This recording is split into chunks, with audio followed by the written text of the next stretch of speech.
Just want to know, I'm Jewish, and well, I was wondering, am I going to go to hell? Oh, guess what? I worship a Jew. So what's that mean? Shouldn't you be like bowing down to me or something? I mean, No, you're not the Jew that I worship. what's that mean for me? What does it mean for you? I'll tell you exactly what it means. At the root, you're not Jew, he's not black, and I'm not white. At the root, you're a human being, he's a human being, and I'm a human being. All right. You cut yourself, you bleed, he cuts himself, he bleeds, I cut myself, I bleed. All three of us are created in the image of God.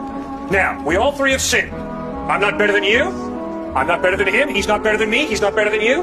We all three have sinned. Now, Jesus says that God loves all three of us so much that he sent his son Christ to bleed and die on a cross to forgive us and to give us eternal life. Now, this black man and this white man and this Jew have a decision to make. How are we going to respond to Jesus? Obviously, if Jesus was lying, doesn't matter how you respond to Jesus. But if Jesus was speaking the truth, his eternal destiny, your eternal destiny, and my eternal destiny hinge upon what we do with Jesus.